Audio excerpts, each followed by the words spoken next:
La doctora Eva Leticia Orduña es investigadora del CIALC y profesora del posgrado en estudios latinoamericanos y tiene una sólida trayectoria académica y su ponencia es Las luchas de poder en torno a la jurisdicción universal. Muchas gracias, doctor Mejía. Bueno, es un placer para mí estar en esta ocasión en el Congreso, en el coloquio del CIALC. Muchas gracias al doctor Camacho, al doctor Olmedo y especialmente a ustedes por estar aquí. Bueno, yo los quisiera compartir en esta ocasión un texto o la información establecida en un texto que precisamente sobre la jurisdicción universal, y lo que quisiera empezar señalando es que este tema en apariencia es eminentemente jurídico. Por supuesto lo es un tema jurídico, pero lo que yo quisiera en esta ocasión compartirles es las luchas de poder que ha habido de parte de todos los actores involucrados y cómo el derecho ha sido uno de los recursos que dichos actores han utilizado para conseguir sus objetivos específicos. Y bueno, cuando hablo de poder, no me refiero a una intención oculta, manipuladora, egoísta, digamos, sino, por ejemplo, cuando hablo de las luchas de poder que se han librado la sociedad o las víctimas, estoy tratando de señalar la manera en la que este sector ha actuado frente a determinados oponentes con el objetivo de hacer valer sus intereses, en este caso podría ser muy genuinos, relacionados con la obtención de justicia, pero bueno, quisiera como reflexionar en relación con esta interacción, digamos, que ha habido. Bueno, podríamos empezar señalando que la jurisdicción universal tiene su origen en la Segunda Guerra Mundial y, bueno, no voy a hacer un relato en relación con cómo se desarrolló en este momento, pero lo que quisiera resaltar es que en este momento existían dos actores enfrentados, dos grandes actores, los criminales nazis, que fueron los juzgados, y los países vencedores de la Segunda Guerra Mundial, que fueron los juzgadores. Entonces, bueno, había como claramente dos bloques muy bien identificados.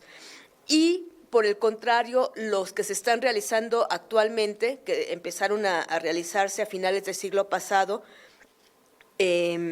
por el contrario, han intervenido multiplicidad de actores y multiplicidad de elementos. Esto ha sido posible gracias a la emergencia renovada en la escena política de ciertos actores, como la sociedad civil y los medios de comunicación, y también por los elementos que permitieron la construcción o el fortalecimiento del Estado de Derecho, como la ampliación de la libertad de expresión y de información y la división de poderes al interior de los diferentes países. Bueno, también quisiera resaltar que la aplicación de la jurisdicción universal estuvo ausente prácticamente, o sea, bueno, tenemos dos excepciones, pero lo podemos decir en la generalidad, estuvo ausente durante toda la Guerra Fría. Y fue con motivo de la finalización de las dictaduras y de otros regímenes autoritarios que se registraron a finales del siglo pasado, cuando comenzaron a realizarse procesos judiciales y administrativos en el contexto de la jurisdicción universal en países europeos. Bueno, tengo aquí varios ejemplos de países en donde se han realizado estos procesos, como Italia, Francia, Alemania, Suiza también. Pero bueno, lo que podríamos resaltar es que hay dos países en especial, Bélgica y España, en donde ha habido o hubo, es también una de las intenciones de esta ponencia, señalar cómo ha cambiado esto. Pero bueno, en España y Bélgica existió una mayor actividad en relación con este tema, porque en su legislación se establecía lo que se conoce como jurisdicción universal pura o absoluta, es decir, la que para ejercerse no necesita de ninguna conexión con el país origen de los que se están juzgando, sino que se ejerce con motivo exclusivamente del tipo de crímenes que son de trascendencia internacional.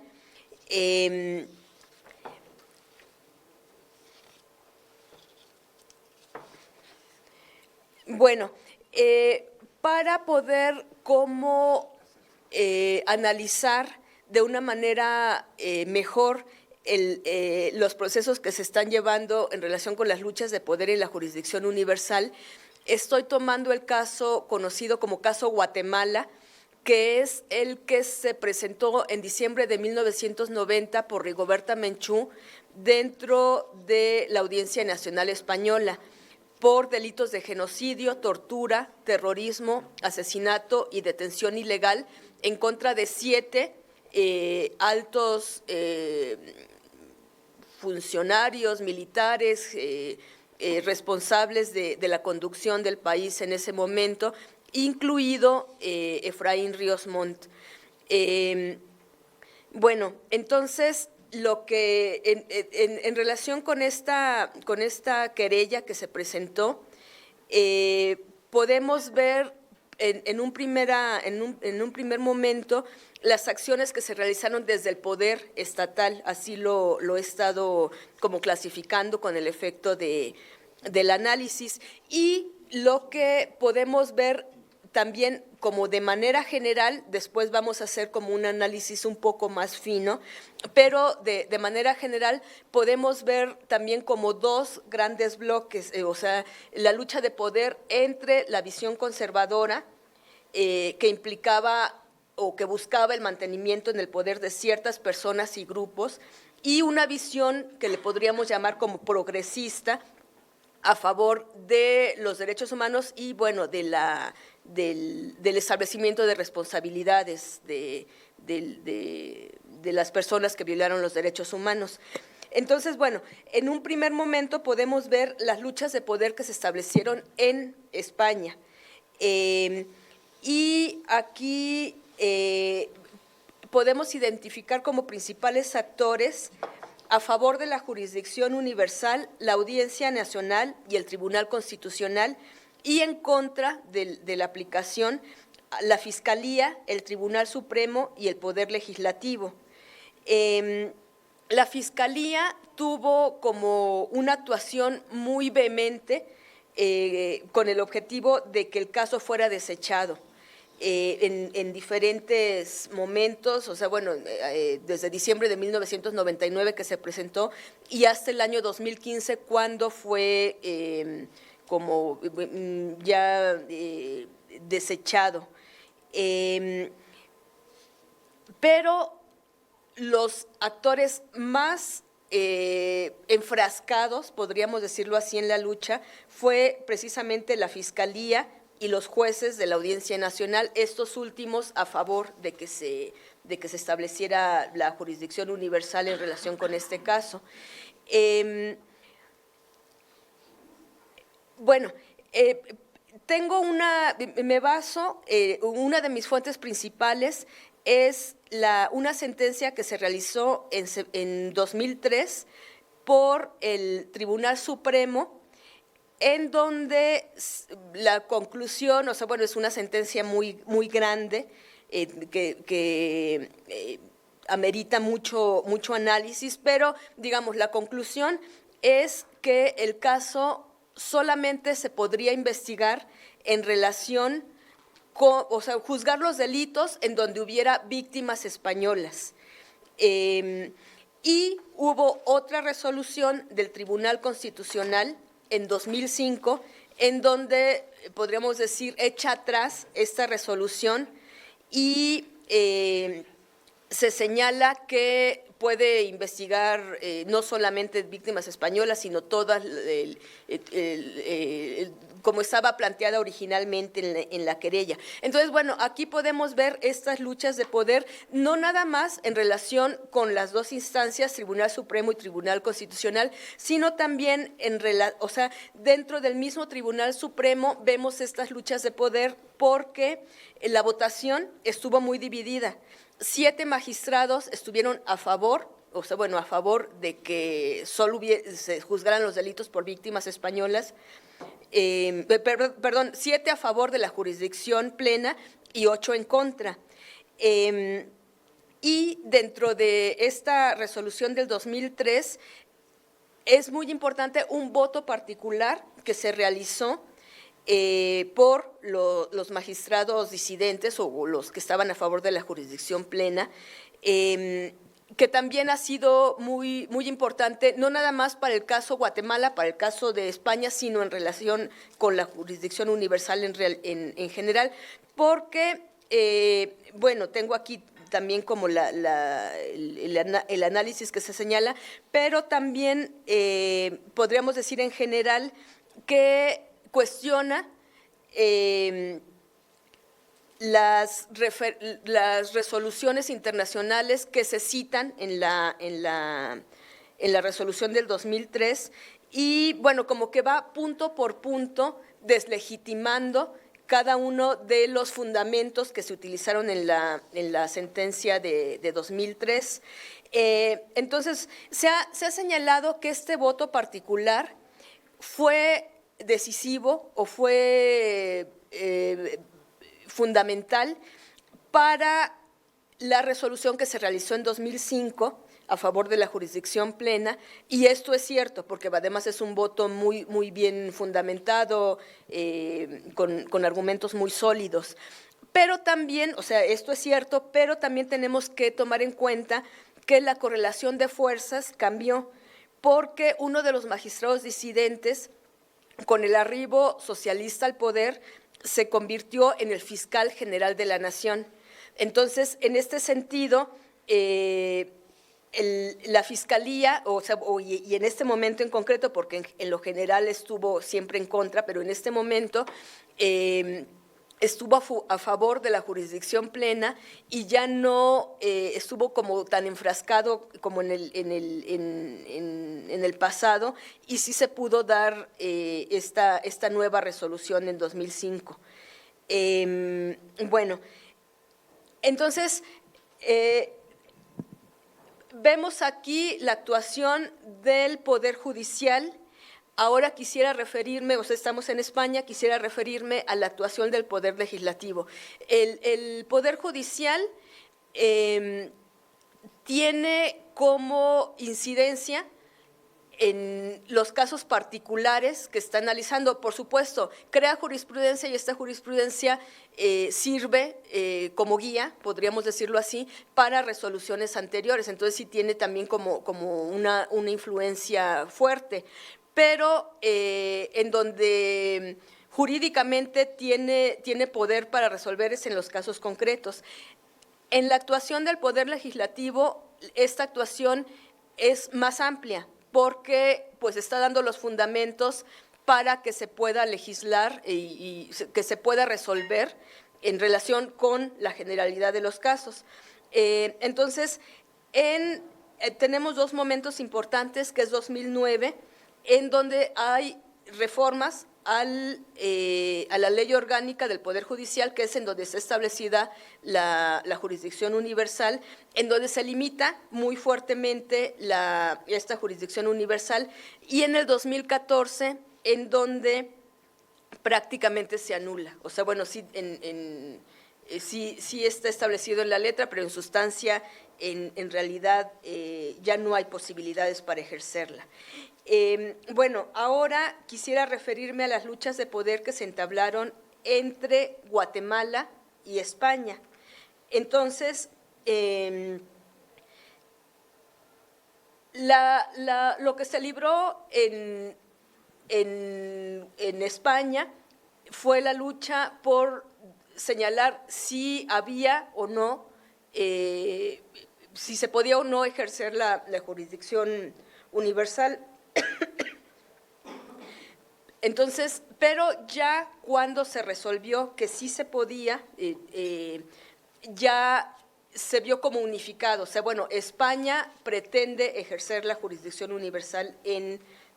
relación con Guatemala. Y hay un momento especialmente álgido en esta lucha de poder, que fue en junio y julio de 2006, cuando el juez Pedraz, que era Santiago Pedraz, que era el que estaba al frente del caso en la Audiencia Nacional Española, se traslada junto con su equipo de trabajo a Guatemala con el objetivo de realizar diversas diligencias, entre las cuales estaba tomar el testimonio de los que estaban señalados como responsables. Entonces, aquí ya vemos también una lucha de poder entre las dos naciones, que podríamos catalogar también como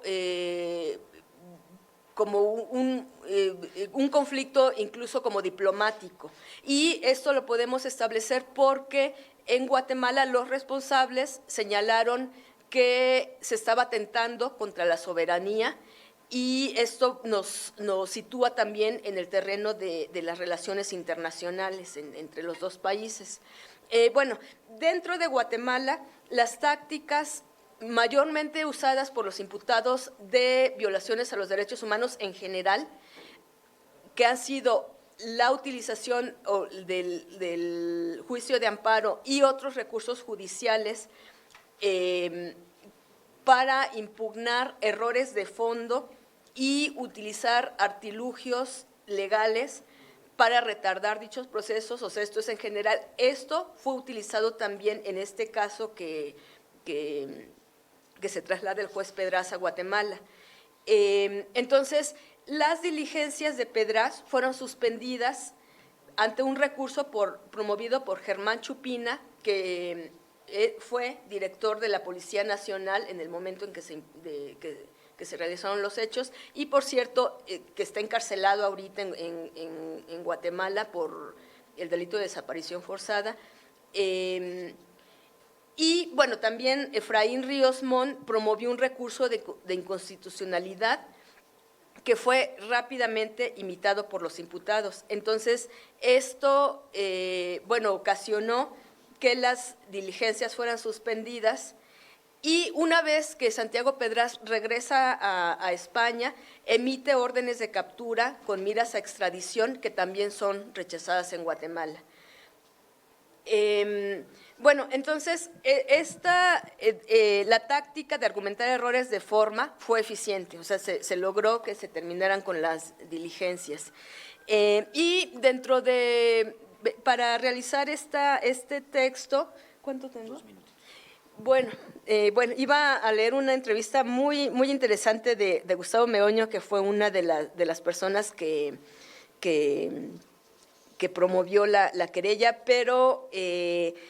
bueno, voy ya prácticamente a concluir. En relación con la jurisdicción universal general, también vemos la presión de los países hegemónicos como para que se reformaran la legislación en Bélgica y en España. Y podemos señalar que en lo general, cuando se realizaron los juicios o los primeros juicios, la totalidad de los estados que era sujeta de estos juicios protestó, precisamente argumentando como fallas a la soberanía nacional y como intromisión en los asuntos internos, pero fueron desoídas. Fue muy diferente la historia cuando los procesados fueron estados hegemónicos como Estados Unidos, Israel, China, y que se realizaron juicios sobre Guantánamo, el Tíbet, la Franja de Gaza. Entonces, en este momento, estos países realizaron diversas acciones, que también lo tengo aquí, pero por falta de tiempo ya no lo podré decir, y a raíz de estas acciones fue el cambio en la legislación en Bélgica y en España. Bueno, tengo también, tal vez podríamos verlo en los comentarios, la posición que ha tenido Estados Unidos, que ha sido ambivalente, o sea, a favor y en contra, que es una situación también muy interesante. Y, bueno, tenemos las acciones que se han realizado desde la sociedad, en donde también se han presentado estas luchas de poder, estas tensiones, que nos señala Gustavo Meoño también, que en el primer momento que ellos llegaron a España para promover esta querella, la Asociación Argentina de Derechos Humanos en Madrid les había ofrecido el apoyo, pero cuando vieron que el caso de España era muy fuerte, retiraron este apoyo y los dejaron completamente solos. Entonces, aquí podemos ver también esto que decía yo, de que en lo general hay actores que están a favor y en contra, pero ya en los hechos también podemos ver como acciones contradictorias, digamos, de un mismo sector.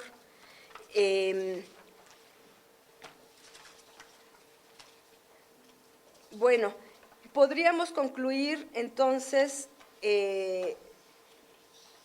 señalando que actualmente el balance hacia la jurisdicción universal es negativo, o sea, especialmente con este cambio en la legislación de España y de Bélgica, pero que, bueno, son tantos los elementos que intervienen dentro de este tema que no podemos hablar de un resultado o por lo menos de una tendencia que vaya como a sostenerse en el tiempo. Entonces, bueno, estar como muy al pendiente de los acontecimientos que se vayan presentando y especialmente de ver la interrelación entre estos elementos para ir viendo el desarrollo de los hechos. Agradezco mucho su atención. Gracias. Muchas gracias, doctora.